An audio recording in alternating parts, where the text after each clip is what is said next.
Sir, बानी तहरीक इंसाफ ने 3 रुकनी जजेस कमेटी को अपने मुकदमात में बेंचेस के लिए चीफ जस्टिस काजी फायज़ ईसा को शामिल ना करने की सदा की। आपको नहीं लगता कहीं ना कहीं काजी फायज़ ईसा साहब का अपना ही बनाया हुआ इनिशिएटिव था और शायद उसी के अंदर अब वो फंस गए हैं?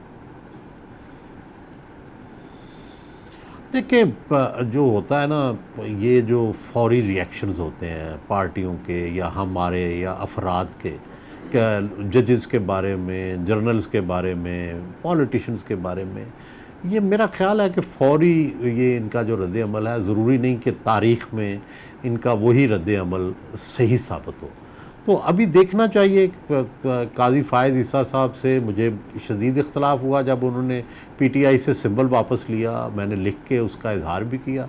लेकिन दूसरी तरफ मैं ये भी सोचता हूँ कि इलेक्शन ही ना होते, अगर काजी फायज़ ईसा चीफ जस्टिस ना होते, अगर फायज़ ईसा ना होते तो आज भी बेंचेस चीफ जस्टिस की मर्ज़ी के मुताबिक बन रहे होते और फैसले उसी तरह हो रहे होते जिस तरह मुक्तदरा चाहती, जिस तरह चीफ जस्टिस चाहता। तो उन्होंने ख़ुद अपने इख्तियारात भी तो सरेंडर किए हैं, तो ये भी चीज़ तो मद्देनज़र रखनी चाहिए ना। बिल्कुल सही। बखसूस नशस्तों के मामले पर पीपल्स पार्टी ने भी आज नजरसानी की सदा कर दी है। कुछ तब्दीली एक्सपेक्ट कर रहे हैं इस फैसले के अंदर आप? मेरा नहीं ख्याल, जजेस ने अपना माइंड पूरा जो है वो अपने फैसले में दे दिया है। I don't see any change in near future. बिल्कुल सही। और सर, बार बार 9 मई का जिक्र किया जाता है, अदालतों को भी ब्लेम इस हवाले से किया जाता है, DGISPR ने भी कहा, लेकिन अब अदालतें अगर जमानतें ना दें तो क्या करें? अगर प्रोसिक्यूशन ही कमज़ोर हो, लेकिन सारा मलबा अदलिया पर डाल देना, आपको लगता है ये दुरुस्त है? देखिए, ये मुझे इनकी ये एग्जैक्ट डिटेल्स का नहीं पता कि क्या मामलात हैं। प्रोसिक्यूशन की कमज़ोरी है, अदलिया की कमज़ोरी है, कहाँ कमज़ोरी है, इसलिए मैं इस पे कमेंट नहीं करना चाहता, बिल्कुल सही। क्योंकि मुझे सही हालात का इल्म नहीं है। सर, सोशल मीडिया प्रोपेगेंडा करने वालों को डिजिटल दहशतगर्द करार दिया गया है, क्योंकि अब नए नए फिनोमेनाज हैं तो टर्म्स भी वैसी ही हैं। आप खुद भी सोशल मीडिया इस्तेमाल करते हैं। आपको लगता है कि एक वो दहशतगर्द जो मोबाइल उठाकर कोई खबर अपलोड कर रहा है या कोई कमेंट या अपना वीलॉग बना रहा है, और दूसरा वो दहशतगर्द जिसने हाथ में बम उठाया हुआ है, दोनों में फ़र्क नज़र नहीं आता? कि देखिए, ये अभी मैंने लिखा है कि किसी ज़माने में जो काम मुक्ति बानी करती थी वो आजकल सोशल मीडिया कर रहा है। तो वो गोलियां चलाते थे, ये गालियां निकाल रहे हैं। तो देखो, वेपन तो है ना सोशल मीडिया भी, लेकिन जो वेपन होता है उसको उस वेपन को किस तरह से डील करना है, इस स्ट्रेटजी से मुझे इख्तलाफ है। पाबंदियों से कभी जो है आप अच्छे नताइज नहीं लेते, पाबंदियों से हमेशा बुरे नताइज ही निकलते हैं। अगर आप सोशल मीडिया बंद कर देंगे पाकिस्तान का, तो कहीं और से इस तरह की खबरें लोग वो VPN लगा लेते हैं, लोग BBC सुनना शुरू कर देंगे, लोग वॉइस ऑफ अमेरिका सुनना शुरू कर देंगे और कोई तरीका अपना लेंगे। तो ये तो आवाज़ें तो बंद नहीं होती। सवाल ये है कि आप अपनी आवाज़ में वो दलाइल पैदा करें, वो नैरेटिव पैदा करें जो उस आवाज़ का काउंटर कर सके। बिल्कुल सही। सर, सियासी डेडलॉक का ये जो खात्मा है, जो आपको सूरत हाल तसादुम की तरफ जाती हुई नज़र आ रही है, कोई ऐसी क़यादत, कोई ऐसी क़ुव्वत मौजूद हो सकती है जो मामलात को सेटल डाउन कर सकती है? वो इकरा आप ही हैं, आप अपनी आवाज़ बुलंद करें तो हो सकता है आपकी सुनी जाए। बिल्कुल मुझे सही। तो कोई और नज़र नहीं आता आपके अलावा। बिल्कुल सही। अच्छा सर, सियासी महाज में फंसी हुकूमत है, मौशी चैलेंजेस बहुत ज़्यादा हैं, ये सियासी गर्दाब से निकलेगी नहीं निकलेगी ये तो बात की बात है, लेकिन हुकूमत के लिए ये मौशी चैलेंजेस से निपटना आसान लगता है आपको?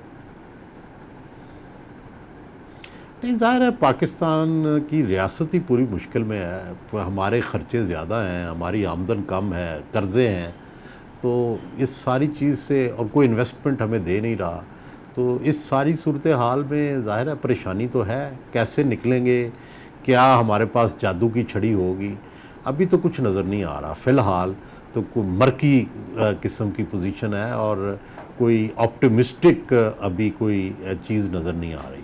बिल्कुल सही। और सोहेल साहब, IPPs दर्द सर बने हुए हैं और अब कुछ ज़्यादा ही शोर मचा हुआ है IPPs पे। हुकूमत हाथ डालना नहीं चाहती, या बेबस है या डाल नहीं सकती?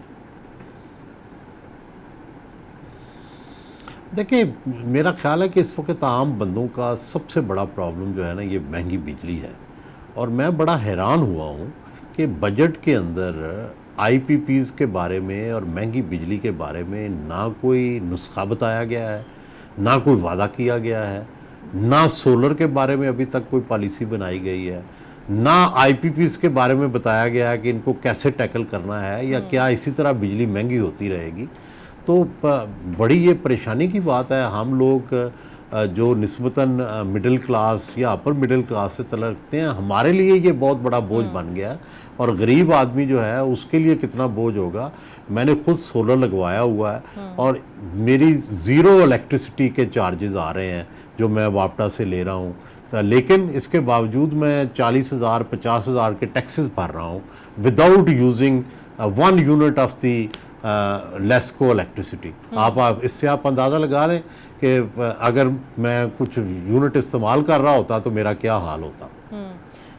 सर, मियां नवाज शरीफ साहब इस फैसले में तो मौजूद थे कि पाबंदी लगनी चाहिए, आर्टिकल 6 लगना चाहिए, लेकिन ये जो मुल्क की सूरत हाल है, जिस तरह गवर्नेंस रन हो रही है, जिस तरह मरीम नवाज साहिबा लीड कर रही हैं पंजाब, शहबाज शरीफ साहब कर रहे हैं, उस पर मियां साहब क्या सोच रहे हैं? देखिए, मियाँ साहब तो कम कम लोगों से मिलते हैं। मेरी तो उनसे अरसा दराज हुआ कभी ना कोई मुलाकात हुई है, ना कोई डिस्कशन हुई है। एक दफ़ा एक शादी में इत्तफाकन मुलाकात हो गई थी। इसके अलावा और बहुत ही कम जर्नलिस्टों से भी वो मिले हैं।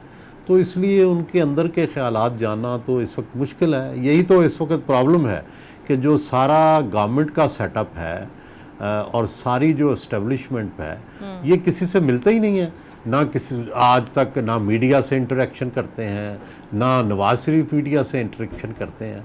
तो इनका क्या नैरेटिव है, क्या सोचते हैं, क्या इनकी राय है, मुस्तकबिल का क्या खाका है, जब हमें ही नहीं पता तो हम इनके हवाले से बताएंगे क्या। बिल्कुल सही। Sir, on the very lighter note, वैसे तो मैं शायद एक्सपेक्ट करूं शायद आपका कॉलम ही इसी पे आ जाए, लेकिन खैबर पख्तूनख्वा असम्बली ने करारदाद मंजूर की है कि मुराद सईद के खिलाफ तमाम मुकदमात ख़त्म करके उन्हें तमग़ा शुजात दिया जाए। सर, इस पर आप क्या कहेंगे?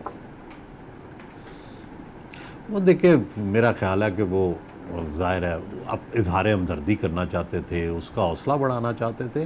लेकिन इन करारदादों का ना कोई मतलब होता है, ना इसका कोई फ़ायदा होता है, ना इन्होंने इम्प्लीमेंट होना होता है। तो ये तो ऐसे ही एक आप यूँ समझे कि एक नारा है या एक उन्होंने जो है एक इजहार किया है, लेकिन इसका ना कोई मतलब है, ना फ़ायदा है, सिवाय इसके कि मुराद सईद साहब को खुश करना मकसूद है। सर, एक आखिरी सवाल, आप चूँकि अवामी नफ्स भी समझते हैं और सियासतदानों की भी समझते हैं, महंगाई है, बिजली के कीमतें हैं और बहुत ज़्यादा आवाम को मसाइल हैं, आवाम को सड़कों पर आता आप देख रहे हैं, जिसे हम इनकलाब की सूरत कहते हैं? नहीं, देखिए, हमारी जो पूरी तारीख़ है उसमें इनकलाबी तो हम कभी नहीं रहे, ठीक है।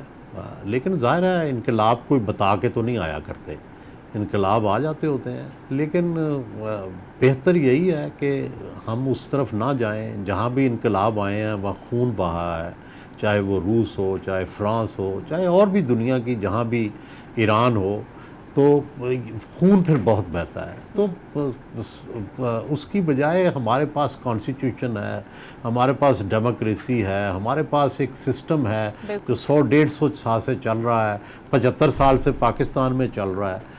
तो उसको ही बेहतर करें, उसके अंदर जो गलतियां हमसे हुई हैं सारी मजमूई तौर पर वो उसको ठीक करें।